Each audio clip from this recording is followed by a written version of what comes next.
ವಾದಿ ಹಜರತ್ ಇಬ್ರಾಹಿಂ ಖಲೀಲುಲ್ಲಾ. ಈ ತಿಂಗಳಲ್ಲಿ ಅತಿ ಜಾಸ್ತಿ ನಾವು ನೆನಪು ಮಾಡೋದು ಯಾವ್ದಪ್ಪ ಅಂದ್ರೆ ಬಕ್ರ ಈದ್ ಹಬ್ಬ. ಯಾವ್ದು ಹಬ್ಬ ಅದು ಈ ತಿಂಗಳಲ್ಲಿ? ಬಕ್ರ ಈದ್ ಹಬ್ಬ. ಮತ್ತು ಇದ್ರ ಒಳಗೆ ಕುರ್ಬಾನಿ ನಾವು ನೆನಪು ಮಾಡ್ತೀವಿ. ಮತ್ತು ಎರಡನೇದು ಏನಿದೆ ಅಂದ್ರೆ ಹಬ್ಬದ ನಮಾಜ್ ಒಂದಿದೆ. ಮತ್ತು ನಾಲ್ಕನೇ ದಿನದ ಈ ತಿಂಗಳಲ್ಲಿ ಅತಿ ಜಾಸ್ತಿ ಜನರು ಹಜ್ಜಿಗೆ ಹೋಗುತ್ತಾರೆ. ಇದು ಹೇಗೆ ತಿಂಗಳ ಬರ್ತೈತಿ? ಎಲ್ಲಾ ಇದು ಮಾತುಗಳ ಮೇಲೆ ನೆನಪನ್ನು ಬರ್ತದೆ. ಈ ತಿಂಗಳಲ್ಲಿ ಏನಾಗಿತ್ತು, ಈ ತಿಂಗಳಲ್ಲಿ ಅಂತದ್ದು ಏನಿದೆ, ಏಕೆ ಈ ತಿಂಗಳ ನಮ್ಗೆ ಸಿಕ್ಕಿದೆ, ಯಾರ್ದು ಸುನ್ನತ್ ನಮ್ಗೆ ಸಿಕ್ಕಿದೆ, ಇವತ್ತು ಇದು ಬಹಳ ಇಂಪಾರ್ಟೆಂಟ್, ನಾವು ಎಲ್ಲರೂ ತಿಳ್ಕೊಳ್ಳೋಣ. ಮೊದಲೇ ಮಾತು ಹಜ್ಜಿನ ಬಗ್ಗೆ. ಜೀವನದಲ್ಲಿ ಒಂದು ಸಾರಿ ಹಜ್ ಮಾಡಲೇಬೇಕು. ಹಜ್ ಯಾರ ಮೇಲೆ ಫರ್ಜ್? ಎಲ್ಲಾರ ಮೇಲೆ ಅಂತಿಲ್ಲ, ಯಾರು ಶ್ರೀಮಂತರಿದ್ದಾರ ಅಂತಹ ಜನರ ಮೇಲೆ ಹಜ್ ಅಷ್ಟೇ ಫರ್ಜ್ ಇದೆ. ಇಸ್ಲಾಂ ಎಷ್ಟೋ ಜನರಿಗೆ ಒತ್ತಾಯ ಏನು ಮಾಡಿಲ್ಲ, ನೀವು ಮಾಡಲೇಬೇಕಂತ ಇಸ್ಲಾಂ ಅನ್ನು ಅನುಮತಿ ಕೊಟ್ಟಿಲ್ಲ. ನೀವು ಮಾಲಿಕ್ ನಿಸಾಬ್ ಶ್ರೀಮಂತರಾಗಿದ್ದೀರಪ್ಪ ಅಂದ್ರೆ ಅಷ್ಟು ನೀವು ಹಜ್ ಮಾಡಬೇಕು. ಇಲ್ಲ ನಾವು ಬಡವರು ಇದ್ದೀರಿ ನೀವು ಹಜ್ ಮಾಡಕ್ ಹೋಗ್ಬೇಡ್ರಿ, ಅನುಮತಿ ಇಲ್ಲ. ಮಾಲಿಕ್ ನಿಸಾಬ್ ಶ್ರೀಮಂತರಾಗಿದ್ರೆ ಅಷ್ಟೇ ನೀವು ಹಜ್ ಮಾಡಬೇಕು. ಹಜ್ ಮಾಡೋದಕ್ಕೆ ಈ ಖಾನಾ ಕಾಬಾ ಪವಿತ್ರವಾದ ಮನೆಯಲ್ಲಿದೆ. ಹಜರತ್ ಇಬ್ರಾಹಿಂ ಅಲೈಹಿ ಸಲಾಮರು ಈ ಖಾನಾ ಕಾಬಾವನ್ನು ತಯಾರಿ ಮಾಡಿದ ನಂತರ, ಇಡೀ ಖಾನಾ ಕಾಬಾವನ್ನು ಕಟ್ಟಿದ ನಂತರ ಸಂದೇಶ ಬಂತು. ಏನಂತ? ಫಿನ್ನಾಸಿ ಬಿಲ್ ಹಜ್ ವಅದಿನ್ ಫಿನ್ನಾಸಿ ಬಿಲ್ ಹಜ್. ಐ ನನ್ನ ಪ್ರವಾದಿ ಇಬ್ರಾಹಿಂ, ನೀವು ಜನರಿಗೆ ಸಂದೇಶವನ್ನು ಕೊಡ್ರಿ, ಜನರಿಗೆ ಕರೀರಿ, ಬಾರಿ ಪವಿತ್ರವಾದ ಮನಿವನ್ನು ರೆಡಿಯಾಗಿದೆ, ಎಲ್ಲಾರು ಪವಿತ್ರ ಮನಿ ಸಮಿ ಬಾರಿ, ಹಜ್ಜನ್ನು ಮಾಡೋದಕ್ಕೆ ಬಾರಿ. ಹೇಗೆ ಸಂದೇಶ ಬರಬೇಕಿತ್ತು? ಹಜರತ್ ಇಬ್ರಾಹಿಂ ಖಲೀಲುಲ್ಲಾ ಅವರು, ಹಜರತ್ ಇಬ್ರಾಹಿಂ ಅಲೈಹಿ ಸಲಾಂ ಅವರು ಅಲ್ಲಾಹನ ಬಾರಿ ಏನು ಪ್ರಶ್ನೆ ಮಾಡಿದ್ರು. ಯಾ ಅಲ್ಲಾ, ನಾನು ವದರಿ ಹೇಳಿದ್ರೆ ಅಕ್ಕಪಕ್ಕದಲ್ಲಿರುವ ಜನರು ನನ್ನ ಮಾತನ್ನು ಕೇಳುತ್ತಾರೆ. ಯಾ ಅಲ್ಲಾ, ನಾನು ಅತಿ ಜಾಸ್ತಿ ಜೋರಾಗಿ ಹೇಳಿದ್ರೆ ಊರಿನಲ್ಲಿರುವ ಜನರು ನನ್ನ ಧ್ವನಿ ಕೇಳಬಹುದು. ಯಾ ಅಲ್ಲಾ, ಇಲ್ಲಿ ಎಷ್ಟು ಜನರು ನನ್ನ ಧ್ವನಿ ಕೇಳಿದ್ರು ಅವ್ರು ಹೋಗಿ ಇನ್ನೊಬ್ಬರಿಗೆ ಹೇಳಬಹುದು. ಯಾ ಅಲ್ಲಾ, ಇಡೀ ಪ್ರಪಂಚದಲ್ಲಿ ನಿನ್ನ ಭಕ್ತಾದಿಗಳಿದ್ದಾರೆ. ಯಾ ಅಲ್ಲಾ, ಇಡೀ ಪ್ರಪಂಚದಲ್ಲಿ ನಿನ್ನ ಭಕ್ತಾದಿಗಳು, ನಿನ್ನ ದಾರಿ ಮೇಲೆ ನಡ್ಕೊಂಡು ಹೋಗೋರು ಜನರಿದ್ದಾರೆ. ಯಾ ಅಲ್ಲಾ, ಆ ಜನರ ತನಕ, ಈ ಪ್ರಪಂಚದ ಮೂಲಿ ತನಕ ನಾನು ಹೇಗೆ ಈ ಸಂದೇಶ ಕಳಿಸ್ಬೇಕು? ಯಾ ಅಲ್ಲಾ. ಹಜರತ್ ಇಬ್ರಾಹಿಂ ಅಲೈಹಿ ಸಲಾಂ ಅವರು ಅಲ್ಲಾಹನ ಬಾರ್ನಲ್ಲಿ ಪ್ರಶ್ನೆ ಮಾಡಿದ್ರು. ಯಾ ಅಲ್ಲಾ, ಈ ಬಹಳ ದೂರ ಇರುವ ಜನರಿಗೆ, ಪ್ರಪಂಚ ನೋಡಿದ್ರೆ ಬಹಳ ದೊಡ್ಡವಾದ ಇದೆ, ಈ ಪ್ರಪಂಚದಲ್ಲಿ ಎಷ್ಟೋ ಜನರಿದ್ದಾರೆ. ಯಾ ಅಲ್ಲಾ, ಎಲ್ಲಾರ ಜನರ ತನಕ ನಾನು ಹೇಗೆ ಸಂದೇಶ ಮುಟ್ಟಿಸ್ಬೇಕು? ಯಾ ಅಲ್ಲಾ. ಇವ್ರು ಪ್ರಶ್ನೆ ಮಾಡಿದ ನಂತರ ಆಕಾಶನ ಧ್ವನಿ ಬಂತು. ಐ ಇಬ್ರಾಹಿಂ, ಸಂದೇಶ ಕೊಡೋದು ನಿನ್ನ ಕೆಲಸ ಇದೆ. ವಅದಿನ್ ಫಿನ್ನಾಸಿ ಬಿಲ್ ಹಜ್. ಐ ಇಬ್ರಾಹಿಂ, ಈ ಸಂದೇಶ ಕೊಡೋದು ನಿನ್ನ ಕೆಲಸ ಇದೆ, ಆದರೆ ಈ ಇಡೀ ಪ್ರಪಂಚದಲ್ಲಿರುವ ಜನರ ತನಕ ಈ ನಿನ್ನ ಸಂದೇಶ ಮುಟ್ಟಿಸೋದು ನನ್ನ ಕೆಲಸ ಇದೆ ಅಂತ ಅಲ್ಲಾಹ್ ರಬ್ಬುಲ್ ಇಜ್ಜತ್ ಇಬ್ರಾಹಿಂ ಅಲೈಹಿ ಸಲಾಂ ಹೇಳಿದ. ಐ ಇಬ್ರಾಹಿಂ, ನೀ ಸಂದೇಶ ಕಳಿಸುನ ಇಬ್ರಾಹಿಂ, ಹೇಳೋದು ನಿನ್ನ ಕೆಲಸ ಇದೆ, ಇಡೀ ಜನರ ತನಕ ಈ ಸಂದೇಶವನ್ನು ಮುಟ್ಟಿಸೋದು ನನ್ನ ಕೆಲಸ ಇದೆ. ಅಲ್ಲಾಹ್ ರಬ್ಬುಲ್ ಇಜ್ಜತ್ ಹೇಳಿದ ನಂತರ ಹಜರತ್ ಇಬ್ರಾಹಿಂ ಅಲೈಹಿ ಸಲಾಂ ಈ ಸಂದೇಶದ ಪ್ರಕಾರ ವದರ್ ಹೇಳಿದ್ರು.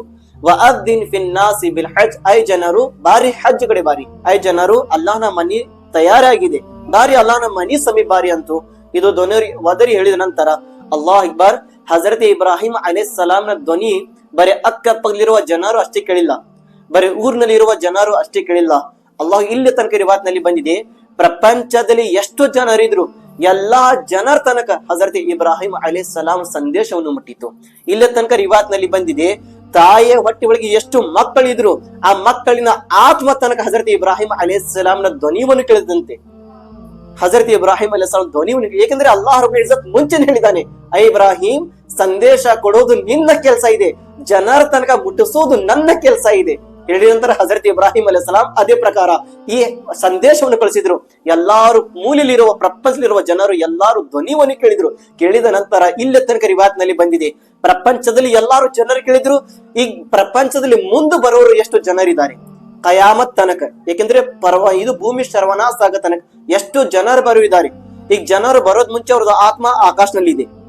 ಆತ್ಮ ಎಲ್ಲಿದೆ? ಇನ್ನು ಆಲಮಿ ಅರ್ವಾ ಆಕಾಶನಲ್ಲಿ ಇದೆ.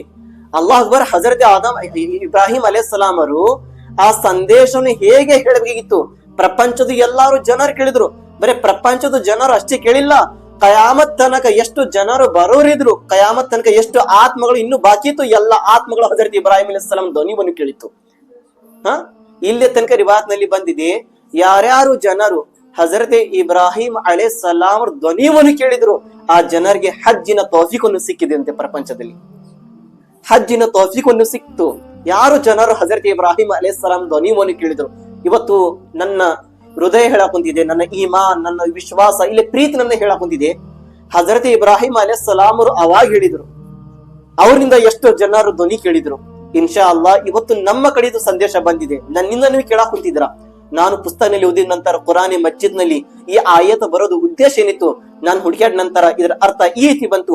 ಯಾರು ಧ್ವನಿ ಕೇಳಿದ್ರು ಆ ಜನರಿಗೆ ಹಜ್ಜಿನ ತೌಫೀಕವನ್ನು ಸಿಕ್ತು, ಆ ಜನರಿಗೆ ಹಜ್ ಮಾಡೋದು ಶಕ್ತಿವನ್ನು ಸಿಕ್ತು, ಅನುಮತಿ ಸಿಕ್ತು. ಇವತ್ತು ನಾವು ಹಜರತ್ ಇಬ್ರಾಹಿಂ ಅಲೈಹಿಸ್ಸಲಾಂ ಧ್ವನಿ ಆ ಸಮಯದಲ್ಲಿ ಕೇಳಿದಿವಿಲ್ಲ ಅಂದ್ರೆ ನಮ್ಗೆ ನೆನಪಿಲ್ಲ. ಇವತ್ತು ನಾವು ಆ ಸಂದೇಶ ಕೇಳಾಕ್ ಕುಂತಿದೀವಿ. ಇನ್ಶಾ ಅಲ್ಲಾಹ್ ತಬಾರಕ ವ ತಆಲಾ ಎಷ್ಟು ಜನರು ಆ ಧ್ವನಿ ಕೇಳಿದ ನಂತರ ಉತ್ತರದಲ್ಲಿ ಏನ್ ಹೇಳಿದ್ರು, ಲಬ್ಬೈಕ್ ಅಲ್ಲಾಹುಮ್ಮ ಲಬ್ಬೈಕ್, ಲಬ್ಬೈಕ್ ಅಲ್ಲಾಹುಮ್ಮ ಲಬ್ಬೈಕ್, ಲಬ್ಬೈಕ್ ಲಾ ಶರೀಕ ಲಕ ಲಬ್ಬೈಕ್, ಇನ್ನಲ್ ಹಮ್ದ ವನ್ ನಿಅಮತ ಲಕ ವಲ್ ಮುಲ್ಕು ಲಕ ವಲ್ ಮುಲ್ಕ್ ಲಾ ಶರೀಕ ಲಕ ಲಬ್ಬೈಕ್ ಅಲ್ಲಾಹುಮ್ಮ ಲಬ್ಬೈಕ್. ಎಲ್ಲಾರು ಜನರು ಉತ್ತರದಲ್ಲಿ ಹೇಳಿದ್ರು ಲಬ್ಬೈಕ್ ಅಲ್ಲಾಹುಮ್ಮ ಲಬ್ಬೈಕ್, ಲಬ್ಬೈಕ್ ಅಲ್ಲಾಹುಮ್ಮ ಲಬ್ಬೈಕ್.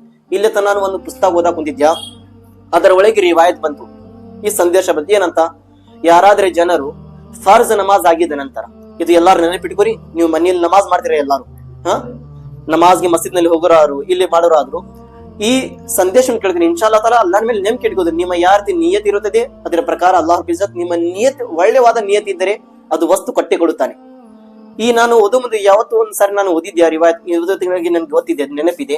ಇನ್ಶಾ ಅಲ್ಲಾಹ್ ತಾಲಾ ನಾನು ಓದೋ ಪ್ರಯತ್ನ ಮಾಡಕ್ ಕುಂತಿದ್ದೀನಿ, ನೀವು ಓದೋ ಪ್ರಯತ್ನ ಮಾಡಿ. ಏನ್ ರಿವಾಯತ್ ಇದೆ, ಫರ್ಜ್ ನಮಾಜ್ ಆಗಿದ ನಂತರ ಇದು 3 ಸಾರಿ, ಫರ್ಜ್ ನಮಾಜ್ ಆಗಿದ ನಂತರ 3 ಸಾರಿ ಓದಿದರೆ ಅಲ್ಲಾಹ್ ರಬ್ಬುಲ್ ಇಜ್ಜತ್ ಈ ತಸ್ಬಿ ಓದೋದ ಬದ್ಲಿ ನಿಮ್ಗೆ ಜೀವನದಲ್ಲಿ 1 ಸಾರಿ ಹಜ್ಜಿನ ತೌಫೀಕನ್ನು ಕೊಡಬಹುದಂತೆ.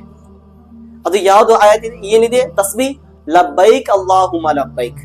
ಏನಿದೆ, ಲಬ್ಬೈಕ್ ಅಲ್ಲಾಹುಮ್ಮ ಲಬ್ಬೈಕ್, ಲಬ್ಬೈಕ್ ಲಾ ಶರೀಕ ಲಕ ಲಬ್ಬೈಕ್, ಇನ್ನಲ್ ಹಮ್ದ ವನ್ ನಿಅಮತ ಲಕ ವಲ್ ಮುಲ್ಕ್ ಲಾ ಶರೀಕ ಲಕ ಲಬ್ಬೈಕ್ ಅಲ್ಲಾಹುಮ್ಮ ಲಬ್ಬೈಕ್, ಲಬ್ಬೈಕ್ ಅಲ್ಲಾಹುಮ್ಮ ಲಬ್ಬೈಕ್.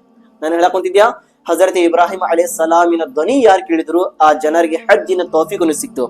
ಇವತ್ತು ನಾವು ಇಲ್ಲಿ ಬಂದಿದ್ದೀವಿ ಅಲ್ಲಾಹ್ ಮೇಲೆ ದುವಾ, ಅಲ್ಲಾಹ್ ಮೇಲೆ ನೆನಪಿಟ್ಕೋರಿ ಮತ್ತು ನಿಮ್ಮ ಒಳ್ಳೆ ನಿಯತ್ನಿಂದ ದುವಾವನ್ನು ಮಾಡ್ರಿ. ಯಾ ಅಲ್ಲಾಹ್, ಇವತ್ತು ನಾವು ಇವರಿಂದ ಸಂದೇಶ ಕೇಳಿದೀವಿ, ನಾವೇ ಓದಾ ಕುಂತಿದೀವಿ, ನಮ್ಗೆ ಜೀವನದಲ್ಲಿ 1 ಸಾರಿ ನಿನ್ನ ಪವಿತ್ರವಾದ ಮನಿ ನೋಡೋದು ಅವಕಾಶ ಕೊಡು ಯಾ ಅಲ್ಲಾಹ್, ನಮ್ಗೆ ಹಿದಾಯತ್ ಕೊಡು ಯಾ ಅಲ್ಲಾಹ್. ಯಾ ಅಲ್ಲಾಹ್, ಎಷ್ಟೋ ಶ್ರೀಮಂತರ ಜನರು, ದುಡ್ಡಿದ್ದವರು ಜನರು ಖರ್ಚು ಮಾಡಿ ಶ್ರೀಮಂತರ ಜನರ ಮೇಲೆ ಅಷ್ಟನ್ನೇ ಫರ್ಜ್ ಮಾಡಿದ್ಯಾ, ಆ 4 ಲಕ್ಷ ಅವ್ರ ಮುಂದೆ 400 ರೂಪಾಯಿ ಇದ್ದಂಗೆ ಅಲ್ಲ. ಶ್ರೀಮಂತರ ಜನರ ಮುಂದೆ 4,000 ರೂಪಾಯಿ ಇದ್ದಂಗೆ ಅಲ್ಲ. ನಮ್ಮಂತ ಬಡವರ ಜನರಿಗೆ 4 ಲಕ್ಷ ಬಹಳ ದೊಡ್ಡವಾದ ದುಡ್ಡು ಇದೆಯಾ ಅಲ್ಲ. ಆದರೆ ನಿನ್ನ ಕರುಣೆ, ನಿನ್ನ ಬರ್ಕತ್, ನಿನ್ನ ರಹಿಮತಿನ ದೃಷ್ಟಿ ನಮ್ಮ ಮೇಲೆ ಇದ್ದರೆ ಈ ಪ್ರಪಂಚದ ದುಡ್ಡಿನ ಅವಶ್ಯಕತೆ ಬೀಳುವುದಿಲ್ಲ ಯಾ ಅಲ್ಲ. ನಿನ್ನ ಅನುಮತಿ ಸಿಕ್ಕರೆ ಪ್ರಪಂಚದ ಯಾವುದೇ ದುಡ್ಡಿನ ಅವಕಾಶ ನಮಗೆ ಬೀಳುವುದಿಲ್ಲ ಯಾ ಅಲ್ಲ. ಯಾಕೆಂದ್ರೆ ನಿನ್ನ ರಹಿಮತಿನ ದೃಷ್ಟಿ ನಮ್ಮ ಮೇಲೆ ಇದೆ. ನಮ್ಮನ್ನು ಎಷ್ಟು ಎಲ್ಲರಿಗೆ ಆ ಪವಿತ್ರವಾದ ಮನೆಯಲ್ಲಿ ಕಳ್ಸಾಕ್ ಕುಂತಿದೆ ಯಾ ಅಲ್ಲ. ಇವತ್ತು ಅದೇ ನೀತಿಯಿಂದ ನಾವು ತಸ್ಬೀವನ್ನು ಓದೋಣ. ಅಲ್ಲಾಹ್ ರಬ್ಬುಲ್ ಇಜ್ಜತ್ ಈ ತಸ್ಬೀ ಸದ್ಕಿನಿಂದ ನಮ್ಗೆ ಜೀವನದಲ್ಲಿ 1 ಸಾರಿ ಹಜ್ಜಿನ ತೌಫೀಕನ್ನು ನೀಡಲಿ. ಎಲ್ಲರೂ ನನ್ನ ಜೊತೆ ಇನ್ಶಾ ಅಲ್ಲಾಹ್ ಹೃದಯದಲ್ಲಿ ಹೇಳೋದ್ ಪ್ರಯತ್ನ ಮಾಡ್ರಿ. ಲಬ್ಬೈಕ್ ಅಲ್ಲಾಹುಮ್ಮ ಲಬ್ಬೈಕ್, ಲಬ್ಬೈಕ್ ಅಲ್ಲಾಹುಮ್ಮ ಲಬ್ಬೈಕ್, ಲಬ್ಬೈಕ್ ಲಾ ಶರೀಕ ಲಕ ಲಬ್ಬೈಕ್, ಇನ್ನಲ್ ಹಮ್ದ ವನ್ ನಿಅಮತ ಲಕ ವಲ್ ಮುಲ್ಕ್ ಲಾ ಶರೀಕ ಲಕ ಲಬ್ಬೈಕ್ ಅಲ್ಲಾಹುಮ್ಮ ಲಬ್ಬೈಕ್, ಲಬ್ಬೈಕ್ ಲಾ ಶರೀಕ ಲಕ ಲಬ್ಬೈಕ್. ಇಷ್ಟು ಹಜ್ಜಿನ ಬಗ್ಗೆ ಇತ್ತು. ಇಲ್ಲಿ ತನಕ ರಿವಾಯತ್ ನಲ್ಲಿ ಬಂದಿದೆ, ಯಾರು ಹಜ್ ಅನ್ನು ಮಾಡೋದಕ್ಕೆ ಹೋದ್ರು, ಯಾರು ಹಜ್ಜಿಗೆ ಹೋದ್ರು, ಅಲ್ಲಾಹು ಅಕ್ಬರ್, ಹಜ್ ಮಾಡಿರುವ ಜನರು ಅವರು ಪಾಪಿಯಾಗಿ ಹೋಗಿರಬಹುದು. ಹಜ್ ಮಾಡಿರುವ ಜನರು ಇಡೀ ಜೀವನ ಪಾಪವನ್ನು ಮಾಡಿರಬಹುದು. ಆದರೆ ಹಜ್ಜಿಗೆ ಹೋಗಿದ ನಂತರ ಮಣ್ಣಿನಿಂದ ಪಾಪ ತಗೊಂಡು ಹೋದರು, ಒಳ್ಳೆ ಯಾರಿಗೆ ಬರಾಕ್ ಕುಂತಿದ್ದಾರೆ, ತಾಯಿ ಹೊಟ್ಟಿನಿಂದ ಈಗ ಹುಟ್ಟಿ ಬಂದಿರಬಹುದು. ಆ ರೀತಿ ಸ್ವಚ್ಛತೆಯಾಗಿ ತನ್ನ ಮನೆಗೆ ಹೊಳ್ಳಿ ಬರಾಕ್ ಕುಂತಿದ್ದಾರೆ. ಯಾರು? ಹಾಜಿ ಜನರು. ಇಲ್ಲೇ ತನಕ ರಿವಾಯತ್ ನಲ್ಲಿ ಬಂದಿದೆ, ಆ ಜನರಿನ ಯಾರು ಎಷ್ಟೋ ಜನರು ಹಜ್ಜಿಗೆ ಹೋದ್ರು, ಅಲ್ಲಾಹ್ ರಬ್ಬುಲ್ ಇಜ್ಜತ್ ಹಜ್ಜಿಗೆ ಹೋಗಿರುವ ಎಲ್ಲಾ ಜನರನ್ನ ಪಾಪವನ್ನು ಕ್ಷಮೆಯನ್ನು ಮಾಡುತ್ತಾನಂತೆ. ಅವ್ರದ್ದು ಯಾವುದೇ ಒಂದು ಪಾಪವನ್ನು ಬಾಕಿ ಇಡೋದಿಲ್ಲ ಅಂತ, ಎಲ್ಲಾ ಪಾಪವನ್ನು ಕ್ಷಮೆಯನ್ನು ಮಾಡ್ತಾನಂತೆ ಅಲ್ಲಾಹ್ ರಬ್ಬುಲ್ ಇಜ್ಜತ್. ಇವರು ನನ್ಗಾಗಿ ಬಂದಿದ್ದಾರ, ಇವತ್ತು ಇಲ್ಲೇ ತನಕ ಬಂದಿದ್ದಾರೆ, ನನ್ನ ಮನೆಗೆ ಅತಿಥಿಯಾಗಿ ಬಂದಿದ್ದಾರ. ಅತಿಥಿಯರಿಗೆ ಏನ್ ಕೇಳುತ್ತಾರೆ ನಾನು ಎಲ್ಲಾ ಕೊಡುತ್ತೇನೆ. ಅವ್ರು ಹೋಗಿ ಬರೀ ದುವಾವನ್ನು ಮಾಡಿಲಿ, ಯಾ ಅಲ್ಲಾ ನನ್ನ ಪಾಪವನ್ನು ಕ್ಷಮೆ ಮಾಡು ಯಾ ಅಲ್ಲಾ. ಇವರು 1 ಸಾರಿ ಕೇಳಿದ್ರು, ನಾನು ಲಕ್ಷಾಂತರ ಪಾಪ ನೋಡಿಲ್ಲ, ಇವರು ದುವಾ ಮಾಡಿ ಸತ್ಕಿನ ನನ್ನ ಎಲ್ಲಾ ಪಾಪ ಕ್ಷಮೆಯನ್ನು ಮಾಡಕ್ ಕುಂತಿದ್ದೇನೆ. ಹಜ್ಜಿಗೆ ಹೋಗಿರುವ ಜನರನ್ನ ಪ್ರತಿಫಲ, ಅವ್ರದ್ದು ಸ್ಥಾನ ಇಲ್ಲೇ ತನಕ ರಿವಾಯತ್ ನಲ್ಲಿ ಬಂದಿದೆ. ಅವರು ಹೋಗಿದ್ದಾರೆ, ಸ್ವಚ್ಛತೆಯಾಗಿ ಬರಾಕ್ ಕುಂತಿದ್ದಾರೆ, ಅವ್ರದ್ದು ಎಲ್ಲಾ ದುವಾವನ್ನು ಕಬೂಲುವನ್ನಾಗುತ್ತದೆ. ರಿವಾಯತ್ ನಲ್ಲಿ ಬಂದಿದೆ, ಹೋಗೋದು ಮುಂಚೆ ಯಾರಾದ್ರೆ ಜನರು ಹಜ್ಜಿಗೆ ಹೋಗ ಕುಂತಿದಾರ ಅಂದರೆ ಅವ್ರಿಗೆ ನೀವು ಭೇಟಿ ಆಗ್ಬೇಕು. ಹಾಜಿಗಳಿಗೆ ಯಾರಾದ್ರೂ ಆಗ್ಲಿ, ನಮ್ಮ ಅಕ್ಕಪ್ಪಲ್ಲಿ ಮನೆಯಲ್ಲಿರೋ ಜನರು ಹೇಳ್ತಿರ್ತಾರ, ನಮ್ಮ ಕುಟುಂಬದಲ್ಲಿ ಇಲ್ಲೇ ಸಮೀಪಿದಾರ ನಮ್ಮ ಚಿಕ್ಕಪ್ಪಾಜಿ ದೊಡ್ಡಪ್ಪಾಜಿ ಅವ್ರು ಹಜ್ಜಿಗೆ ಹೊಟ್ಟಿದಾರ ಅಂತ, ಇನ್ಶಾಲ್ಲ ನಾನು ಅವ್ರಿಗೆ ಭೇಟಿಯಾಗಿ ಹೊಂಟಿದ್ದೇನೆ. ಅವ್ರಿಗೆ ನಮ್ಗೆ ಸಂದೇಶ ಸಿಕ್ಕಿದೆ ಅಂದ್ರೆ ಇವರು ನಮ್ಮ ಪಕ್ಕದ ಮನೆಯವರು ಬಹಳ ಕ್ಲೋಸ್ ಆಗಿದ್ದಾರೆ ನಮ್ ಜೊತೆ, ಏನಾರು ಮಾಡಿ ನಾವು ಅವ್ರಿಗೆ ಭೇಟಿ ಆಗ್ಬೇಕು. ನಮ್ಗೆ ಭೇಟಿ ಮಾಡಿಸ್ತೀರ ಅವರಿಂದ, ಅವ್ರ ಜೊತೆ ಹೋಗಿ ನಾವು ಭೇಟಿ ಆಗಿ ಬರಬೇಕು. ಅವ್ರ ಕಡೆ ಹೋಗಿದ ನಂತರ ನಾವು ರಿಕ್ವೆಸ್ಟ್ ಮಾಡ್ಕೋಬೇಕು. ಯಾಕೆಂದ್ರೆ ಅವ್ರದ್ದು ಎಲ್ಲಾ ಪಾಪನ ಕ್ಷಮೆಯನ್ನ ಆಗುತ್ತದೆ. ಅವ್ರು ಏನ್ ಕೇಳಿದ್ರೆ ಅಲ್ಲಾಹ್ ಬಿಜತ್ ಕೊಡ್ತಾನೆ, ಅವ್ರು ಏನ್ ಕೇಳಿದ್ರೆ ಕೊಡ್ತಾನೆ ಅಲ್ಲಾಹ್ ಬಿಜತ್. ಯಾರು? ಹಾಜಿ ಜನರು, ಹಜ್ಜಿಗೆ ಹೋಗಿರುವ ಜನರು. ಅವ್ರ ಕಡೆ ಹೋಗಿ ನಾವು ಬೇಡ್ಕೋಬೇಕು, ನೀವು ಹಜ್ಜಿಗೆ ಹೊಂಟಿದ್ದೀರಾ, ದುವಾನಲ್ಲಿ ನೆನಪಿಟ್ರಿ, ನಮ್ಗೆ ನಮ್ಮ ಬಗ್ಗೆ ದುವಾ ಮಾಡ್ರಿ, ಅಲ್ಲಾಹನ ಬಾರಿ ದುವಾವನ್ನು ಮಾಡ್ರಿ. ನಮ್ಮ ಬಗ್ಗೆ ಸ್ವಲ್ಪ ಏನಾದ್ರೆ ಮನೆ ಕಷ್ಟ ಬಗ್ಗೆ ದುವಾ ಮಾಡ್ರಿ, ನಮ್ಮ ಜೀವನ ಬಗ್ಗೆ ದುವಾ ಮಾಡ್ರಿ. ನಮ್ಗೆ ಸ್ವಲ್ಪ ಏನಾದ್ರು ಅಲ್ಲಾಹ್ ಬಿಜತ್ ಜೀವನದಲ್ಲಿ ಒಂದು ಸಾರಿ ತೌಫೀಕನ್ನು ಕೊಡಲಿ ಹಜ್ಜ ಮಾಡೋದು. ಇಲ್ಲೇ ತನಕ ರಿವಾತ್ನಲ್ಲಿ ಬಂದಿದೆ, ಅವರು ಜನರು ಪಾಪವನ್ನು ಕ್ಷಮೆಯನ್ನು ಮಾಡಿಸ್ಕೊಂಡು ಸ್ವಚ್ಛತೆಯಾಗಿ ತನ್ನ ಮನೆಗೆ ಹೊಳ್ಳಿ ಬರಾಕೊಂಡಿದ್ದಾರೆ. ಇದು ಹೋಗೋದು ಮುಂಚೆ ಆಯ್ತು. ಹೋಗಿ ಬಂದಿದ ನಂತರ ಈಗ ಹಜ್ಜಿಗೆ ಹೋಗಿ ಬಂದಿದ್ದಾರ ಜನರು, ಹಾಜಿ ಸಾಹೇಬರು ಮನೆಯಲ್ಲಿ ಬಂದಿದ್ದಾರ, ಅಲ್ಹಮ್ದುಲಿಲ್ಲಾ ಇಂತ ಒಳ್ಳೆವಾದ ಪ್ರವಾಸ ಮಾಡಿ ಬಂದಿದ್ದಾರ, ಹಾಜಿಯಾಗಿ ಹೊಳ್ಳಿ ಬಂದಿದ್ದಾರ. ಅವ್ರಿಗೆ ನಾವು ಮೊದ್ಲಿಗೆ ಹೋಗಿ ಭೇಟಿ ಆಗ್ಬೇಕು. ಅವ್ರು ಭೇಟಿ ಆಗಿದ ನಂತರ ತಕ್ಷಣ ಏನ್ ಹೇಳ್ಬೇಕು? ನೀವು ದುವಾ ಮಾಡ್ರಿ ನಮ್ಮ ಬಗ್ಗೆ. ಏನ್ ಹೇಳ್ಬೇಕು ಅವ್ರಿಗೆ? ದುವಾವನ್ನು ಮಾಡ್ರಿ ನೀವು ನಮ್ಮ ಬಗ್ಗೆ ಏನಾದ್ರೆ ಅಲ್ಲಾಹನ್ ಬಾರಿ ದುವಾವನ್ನು ಮಾಡ್ರಿ. ಈ ರೀತಿ ನಮ್ಮ ಮನೆಯಲ್ಲಿ ಕಷ್ಟ ಇದೆ, ನನ್ನ ಜೀವನದಲ್ಲಿ ಸುಖ ಇಲ್ಲ, ನನ್ನ ಮನೆಯಲ್ಲಿ ಶಾಂತಿ ಇಲ್ಲ, ಅಲ್ಲಾಹನ್ ಕಡೆ ದುವಾ ಮಾಡ್ರಿ. ಏಕೆ ಮಾಡ್ಬೇಕು? ಅವರಿಂದ ಏಕೆ ದುವಾವನ್ನು ಮಾಡಿಸ್ಬೇಕು? ಪ್ರಶ್ನೆ ಬರುತ್ತದಿಲ್ಲ ಇಲ್ಲಿ. ಏಕೆ ದುವಾ ಮಾಡಿಸ್ಬೇಕು? ಏಕೆಂದ್ರೆ ಅವರು ಅಲ್ಲಾಹ್ ರಬ್ಬುಲ್ ಇಜ್ಜತಿನ ಮನಿ ತನಕ ಹೋಗಿದ್ರು. ಅವರು ಹೋಗಿ ಅವರು ಖಾನಾ ಕಾಬಾ ತವಾಫನ್ನು ಮಾಡಿ ಹಜ್ಜಿನ ಸ್ಥಾನ ಪಡ್ಕೊಂಡು ಬಂದಿದ್ದಾರೆ. ಅವರು ಪಾಪದಿಂದ ಸ್ವಚ್ಛತೆಯಾಗಿ ಬಂದಿದ್ದಾರೆ. ಅವ್ರ ಕಡೆ ಹೋಗಿದ ನಂತರ ನಾವು ದುವಾವನ್ನು ಮಾಡಿಸ್ಬೇಕು. ಅವರಿಂದ ಏನಾದ್ರೂ ದುವಾವನ್ನು ಮಾಡಿಸಿದ್ರೆ ಅಲ್ಲಾಹ್ ರಬ್ಬುಲ್ ಇಜ್ಜತ್ ಹಾಜಿ ಜನರು ಯಾವುದೇ ದುವಾವನ್ನು ಮಾಡಲಿ, ಅಲ್ಲಾಹ್ ರಬ್ಬುಲ್ ಇಜ್ಜತ್ ಹಾಜಿ ಸಾಹೇಬರು ದುವಾ ಮಾಡುವ ಸತ್ಕಿನಿಂದ ಎಲ್ಲಾ ದುವಾವನ್ನು ಕಬೂಲ್ ಮಾಡಿಕೊಳ್ಳುತ್ತಾನೆ. ಅಲ್ಲಾಹ್ ರಬ್ಬುಲ್ ಇಜ್ಜತ್ ಎಲ್ಲಾ ದುವಾವನ್ನು ಕಬೂಲ್ ಮಾಡ್ಕೊತಾನೆ ಅಲ್ಲಾಹ್ ತನ್ನ ಬಾರ್ಗನಲ್ಲಿ. ಈ ದೊಡ್ಡವಾದ ಸ್ಥಾನ ಹಾಜಿ ಸಾಹೇಬನ ಸ್ಥಾನ ಕೊಟ್ಟಿದ್ದಾನೆ ಅಲ್ಲಾಹ್ ರಬ್ಬುಲ್ ಇಜ್ಜತ್. ಅದಕ್ಕೆ ಅವರು ತಕ್ಷಣ ಮನೆಯಲ್ಲಿ ಹೊಳ್ಳಿ ಬಂದಿದ್ದಾರಪ್ಪ ಅಂದರೆ, ಹಜ್ಜಿಂದ ಮನೆಗೆ ಬರಾಕಂದ್ರೆ ಮೊದಲಿಗೆ ಭೇಟಿ ಆಗಿರಿ, ನಮ್ಮ ಬಗ್ಗೆ ದುವಾವನ್ನು ಮಾಡ್ರಿ, ನಮ್ಮ ಬಗ್ಗೆ ದುವಾ ಮಾಡಿ. ನೀವು ಮಾಡಲೇಬೇಕು. ಸ್ವಲ್ಪ ಜನ ರಾಜಕೀಯ ಪಡ್ಕೊಂತಾರ, ಅವ್ರು ಅಲ್ಲಿಂದ ಬಂದಿದ್ದಾರಪ್ಪ, ಅವ್ರ ಕೈ ಮುಟ್ಟಿದೀವಿ ಸಾಕಷ್ಟೇ. ಇಲ್ಲ, ಇದು ಪಡ್ಕೊಳ್ಳೋದು ಏನಾದ್ರೂ ತಗೊಳ್ಳೋದು ಸಮಯ, ಇದು ತಗೊಳ್ಳೋದು ಸಮಯ. ರಿವಾತ್ ನಲ್ಲಿ ಬಂದಿದ್ದ ರಸೂಲ್ ಅಲ್ಲಾಹ್ ಹೇಳಿದ್ದಾರೆ ಇದು ಮಾತು. ಏನಂತ? ಹಾಜಿ ಸಾಹೇಬ್ ಹೊಳ್ಳಿ ಬಂದಿ ನಂತರ ಮೊದಲಿಗೆ ಭೇಟಿ ಆಗಿದ ನಂತರ ಅವ್ರಿಗೆ ದುವಾವನ್ನು ಮಾಡಿಸ್ಕೊರಿ. ನೀವು ಅಲ್ಲಾಹ್ ಬಾರಿ ದುವಾವನ್ನು ಮಾಡಿಸ್ಕೊರಿ. ಅವ್ರು ಯಾವುದೇ ದುವಾ ಮಾಡಿದ ತಕ್ಷಣ ದುವಾವನ್ನು ಕಬೂಲ್ ಆಗುತ್ತದೆ. ಇವತ್ತು ಈ ವರ್ಷದಲ್ಲಿ ಎಷ್ಟು ನಮ್ಮ ಹಿಂದೂಸ್ತಾನ್ನಿಂದ, ನಮ್ಮ ಭಾರತದಿಂದ ಲಕ್ಷಾಂತರ ಜನರು ಹಜ್ಜಿಗೆ ಹೋಗಿದಾರ. ಇನ್ಶಾ ಅಲ್ಲಾಹ್ ಅವರು ಹೊಳ್ಳಿ ಬಂದಿದ ನಂತರ ನಮ್ಗೆ ಎಲ್ಲರಿಗೆ ತೌಫೀಕನ್ನು ಕೊಡಲಿ ಅಲ್ಲಾಹ್ ರಬ್ಬುಲ್ ಇಜ್ಜತ್. ಅವ್ರು ಬಂದಿದ ತಕ್ಷಣ ಅವ್ರಿಗೆ ಭೇಟಿ ಆಗೋಣ, ಭೇಟಿಯಾಗಿ ಅವರಿಂದ ದುವಾವನ್ನು ಮಾಡಿಸೋ ನಾವು ಪ್ರಯತ್ನ ಮಾಡೋಣ. ಈ ತಿಂಗಳ ಏನಿದೆ ಜಿಲ್ ಹಿಜ್ಜಾ ತಿಂಗಳ ಅಂತ ಹೇಳಲಾಗುತ್ತದೆ. ಯಾವ ತಿಂಗಳ ಇದೆ? ಜಿಲ್ ಹಿಜ್ಜಾ ಕೊನೆಯ ತಿಂಗಳ, ನಮ್ಮ ಇಸ್ಲಾಮಿನ ಇದು ಕೊನೆಯ ತಿಂಗಳ ಜಿಲ್ ಹಿಜ್ಜಾ ತಿಂಗಳ ಅಂತಿದೆ. ಅಲ್ಲಾಹನ ಸಮೀಪವು 4 ತಿಂಗಳ ಏನಿದೆ ಶ್ರೇಷ್ಠವಾದ ತಿಂಗಳುಗಳಿದೆ. ಎಷ್ಟು ತಿಂಗಳುಗಳಿದೆ? 4 ತಿಂಗಳುಗಳು ಅತಿ ಶ್ರೇಷ್ಠವಾದ ಒಳ್ಳೆಯದ ತಿಂಗಳು ಅಂತ ಹೇಳಲಾಗಿದೆ. ಮೊದಲನೇ ತಿಂಗಳ ಯಾವುದು? ರಜಬ್ನ ತಿಂಗಳ. ಯಾವ್ದಿದೆ? ರಜಬ್ನ ತಿಂಗಳ. ಎರಡನೇದು ಜಿಲ್ ಹಿಜ್ಜಾ. ಯಾವ್ದಿದೆ? ಜಿಲ್ ಹಿಜ್ಜಾ. ಮೂರನೇದು ಹೇಳಿದ್ದಾರೆ ಮುಹರ್ರಂ. ಯಾವ್ದಿದೆ? ಮುಹರ್ರಂ ಅಂತ ಹೇಳಿದ್ದಾರೆ. ಮತ್ತು 4ನೇ ತಿಂಗಳ ಬಗ್ಗೆ ಇಲ್ಲಿ ತನಕ ಬಂದಿದೆ ಜಿಲ್ ಕಾಯಿದಾ. ಯಾವ್ದಿದೆ? ಜಿಲ್ ಕಾಯಿದಾ. ರಜಬ್, ಜಿಲ್ ಹಿಜ್ಜಾ, ಮುಹರ್ರಂ, ಜಿಲ್ ಕಾಯಿದಾ. ಈ 4 ತಿಂಗಳ ಅತಿ ಶ್ರೇಷ್ಠವಾದ ತಿಂಗಳ ಅಂತ ಹೇಳಲಾಗಿದೆ. ಈಗ ಆ ತಿಂಗಳುಗಳಲ್ಲಿ ಒಂದ್ ತಿಂಗಳ ನಮ್ಗೆ ಸಿಕ್ತಿಲ್ಲ, ಜಿಲ್ ಹಿಜ್ಜಾ ತಿಂಗಳ. ಯಾರಾದ್ರೂ ಕೇಳಲಿ, ಈ ಕೊನೆಯ ತಿಂಗಳ ಬಕ್ರೀದ್ ತಿಂಗಳ ಏಕೆ ನೀವು ನೆನಪು ಮಾಡ್ತೀರಾ? ಈ ತಿಂಗಳ ಏನಾಗಿದೆ? ಏನಂತ ಹೇಳ್ಬೇಕು ನಾವು ಉತ್ತರದಲ್ಲಿ?